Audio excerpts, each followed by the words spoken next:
नमस्कार दोस्तों, बहुत स्वागत है आपका किसान तक में। मैं हूं आपके साथ सत्या बेस्ट।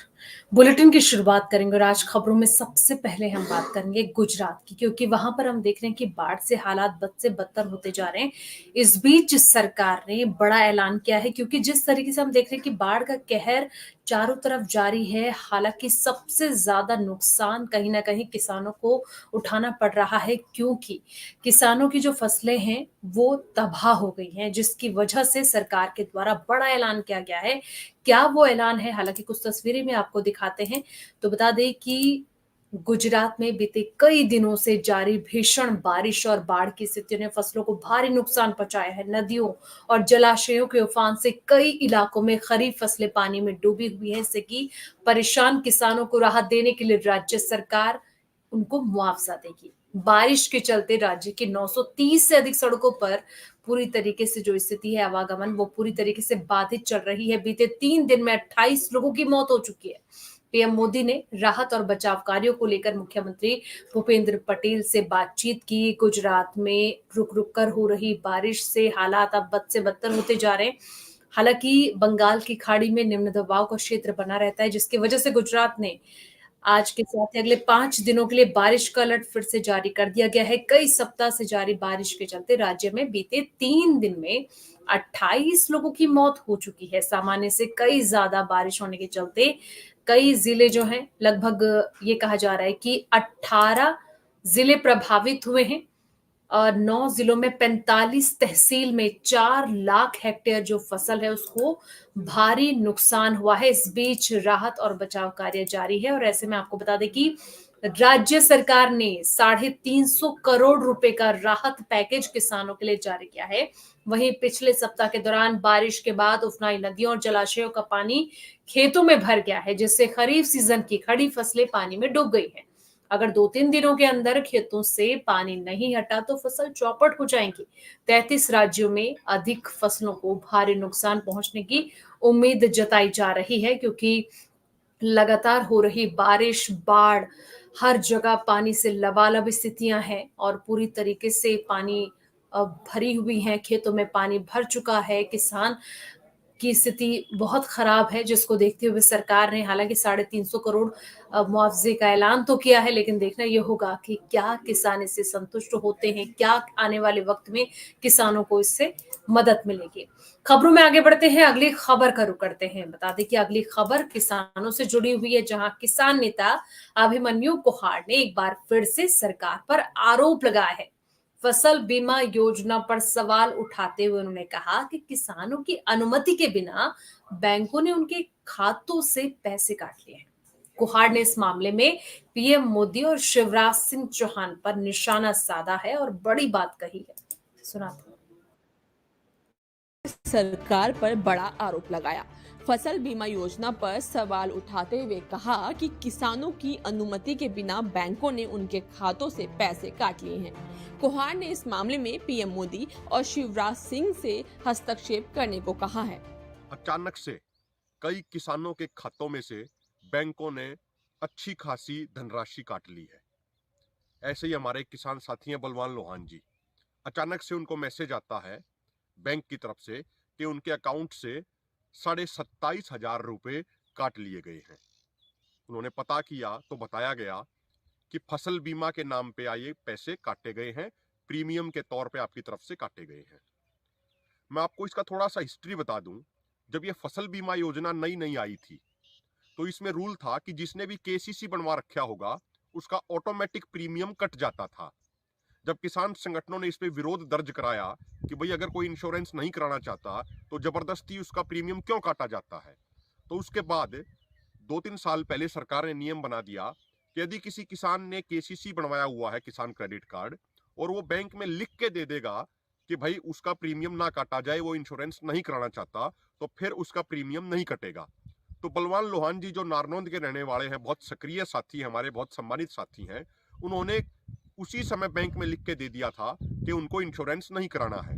अगले 2-3 साल तक उनका कोई प्रीमियम नहीं कटा, लेकिन अब की बार अचानक से उनके खाते में से 27,500 रुपए काट लिए गए। वो पहले से ही आंदोलनों में सक्रिय रहते हैं, सामाजिक तौर पे भी उनका बड़ा सम्मान है। वो बैंक में गए तो वहां मैनेजर बोलते हैं कि जी हमने आपकी एप्लीकेशन आगे भेज दी है और आपके पैसे वापस भेज दिए जाएंगे। तो एक जिम्मेदार व्यक्ति होने के नाते बलवान लोहान जी ने बैंक मैनेजर से पूछा कि भाई मेरे तो आप भेज दोगे, लेकिन जो और इतने सैकड़ों किसानों के ये काट लिए गए उनके आप कब भेजोगे? ये एक बहुत गंभीर मामला है साथियों। ये गंभीर मामला इसलिए है कि मान लीजिए जब एक सेंट्रल गवर्नमेंट ने नियम बना दिया कि जो किसान लिखित में ये दे देगा कि उसको इंश्योरेंस नहीं कराना तो उसका प्रीमियम नहीं कटेगा, और पिछले 2-3 साल से उनका प्रीमियम नहीं कट रहा था, अब की बार अचानक से बहुत सारे किसानों का, मेरे पास अन्य किसानों के भी मैसेज आए, उनका इस तरीके से पैसे अचानक से प्रीमियम के तौर पे काट लिए गए, भारी भरकम राशि। मान लीजिए बलवान लोहान जी के 27,500 काटे, किसी के 10,000 काट लिए, किसी के 15,000 काट लिए। अगर वो अब इसको 1 महीना 2 महीना 3 महीने में अगर रिटर्न कर भी देंगे किसानों के शिकायत करने पे, तो इतने दिनों का जो ब्याज इकट्ठा हो जाएगा वो किसके पास जाएगा? तो ये एक बहुत गंभीर मामला है और हम ये प्रार्थना करना चाह रहे हैं प्रधानमंत्री जी से, प्रधानमंत्री जी और जो हमारे कृषि मंत्री हैं, आप इस मामले में तुरंत संज्ञान लीजिए।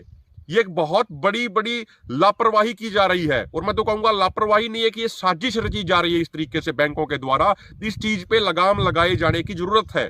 और हम आपको ये भी बता दें इस चीज के बारे में कि जब प्रधानमंत्री फसल बीमा योजना आई थी तो उसका पहले 5 साल का डाटा ये था कि जो कंपनियों ने प्रीमियम के तौर पर इकट्ठा किया पैसा वो था 1,26,000 करोड़ रुपया, और उन्होंने किसानों को क्लेम दिया मात्र 87,000 करोड़ रुपया।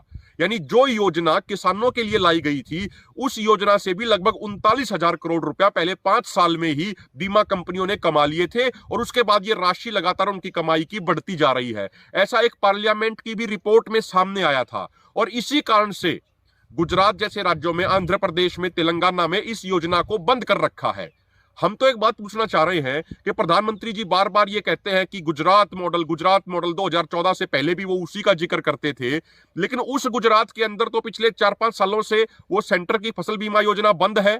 लेकिन हरियाणा जैसे राज्यों में, अन्य राज्यों में उन योजनाओं के माध्यम से किसानों को लूटा जा रहा है। तो किसानों की ये लूट बंद कब होगी, इस चीज के बारे में सरकार को गंभीरतापूर्ण विचार करना चाहिए। हरियाणा में ऐसा कोई जिला नहीं है जहां पे किसानों ने वो फसल बीमा लेने के लिए धरना ना लगाना पड़ा हो। किसान 200-200 दिन, 1-1 साल तक वो धरना लगाने को मजबूर है, उसके बावजूद उनको बीमा नहीं मिलता है उनको। तो एक कुल मिलाकर ये एक लूट की योजना है, और इसी लूट की योजना के तहत अब अचानक से बैंकों द्वारा ये पैसे उन किसानों के भी काट लिए गए जिन किसानों ने ये लिखित में दिया हुआ था कि उनको इंश्योरेंस नहीं कराना। तो सरकार, हरियाणा सरकार, केंद्र सरकार इस पर तुरंत संज्ञान ले और उन तमाम किसानों के तुरंत प्रभाव से पैसे वापस किए जाने चाहिए जो उनकी बिना अनुमति के। आगे बढ़ते हैं, अगली खबर को रुख करते हैं। जिस तरीके से हरियाणा में लगातार मुख्यमंत्री नायब सिंह सैनी एक के बाद एक रोड शो कर रहे हैं, उसके बाद उनका एक बड़ा बयान सामने आया है। क्या कुछ उनके द्वारा कहा गया, सुनाते हैं आपको। अंबाला से शुरुआत की है आज आपने? अंबाला, नारायणगढ़ और कैथल, पुंडरी, पानीपत, संभालखा में ये 3 बड़े रोड शो, ऐतिहासिक रोड शो हुए हैं। लोगों का जो जुनून, जो जोश, जो प्यार, जो आशीर्वाद जो देखने को मिल रहा है, मैं इस विश्वास के साथ कह सकता हूं, भारतीय जनता पार्टी बहुत बड़े मैंडेट के साथ तीसरी बार सरकार बना रही है। आज हमारे साथ हमारे प्रदेश के माननीय अध्यक्ष मोहनलाल कौशिक जी सुबह से साथ हैं, और लोगों का जो प्यार, आशीर्वाद मिल रहा है आप लोगों के सामने है। ऐतिहासिक रोड शो हुआ है। लोग इंतजार कर रहे हैं कि 1 तारीख को जब वोटिंग होगा और 4 तारीख को रिजल्ट आएगा, भारतीय जनता पार्टी एक तरफा सरकार बनाने जा रही है। ये आशीर्वाद लोगों का मिल रहा है। सुनने में आ रहा है कि सांसद भी चुनाव लड़ सकते हैं, कलेक्टर को चुनाव लड़ाया जा सकता है। नहीं, देखिए, केंद्रीय पार्लियामेंट्री बोर्ड तय करता है, जो वो निर्णय लेंगे वो सर्वमान्य है। और हमारे सभी विधानसभाओं के ऊपर भारी संख्या में लोगों ने अप्लाई किया है। एक व्यक्ति को टिकट मिलना है, और क्योंकि उसके लिए हमने 2 दिन पीछे अपनी चुनाव संचालन समिति की बैठक आयोजित की थी, और 90 की 90 विधानसभाओं के ऊपर हमने मोटा एक पैनल बनाया है जो केंद्रीय नेतृत्व को भेज दिया जाएगा, और निर्णय जो केंद्रीय नेतृत्व करेगा हमें वो स्वीकार। कल तक विपक्ष का कहना है कि आपने जो चुनाव आयोग ने डेट अच्छा, बदलने के लिए कहा है, आप डर गए, भाजपा पार्टी डर गई। नहीं, विपक्ष से देखिए बौखला चुका है। आजकल उसकी टिकट लेने के लिए कोई तैयार नहीं है और वो अनाप शनाप बातें करके लोगों में भ्रम की स्थिति पैदा करना चाहते हैं। हमारे माननीय अध्यक्ष ने, क्योंकि कई छुट्टियां आ गई थी, 29 तारीख की छुट्टी थी, 30 तारीख की छुट्टी है, 1 का चुनाव है, छुट्टी है, 2 की गांधी जयंती की छुट्टी है। लगातार ये छुट्टियों के कारण कहीं न कहीं वोटिंग के ऊपर असर न पड़े और उसको लेकर के आदरणीय अध्यक्ष जी ने एक पत्र चुनाव आयोग को लिखा था। उन्होंने संज्ञान लिया है इस बारे में, शायद तो जल्दी ही कोई न कोई निर्णय लेंगे। दीपक बाबरिया ने कहा है कि बीजेपी दलित के नाम पर राजनीति करती है। अगर किसने कहा? दीपक बाबरिया ने कहा है सर। दीपक बाबरिया को ये मालूम होना चाहिए कि जब हरियाणा में कांग्रेस की सरकार थी, किस प्रकार से कांग्रेस ने, चाहे मिर्चपुर कांड था, गोहाना कांड था, गरीब लोगों के घरों को जला करके उनको घरों से निकालने का काम उन्होंने पलायन करना पड़ा। हमने तो उनको रिहेबिलिटेट करके कहीं स्थान दे करके उनको बसाने का काम किया है।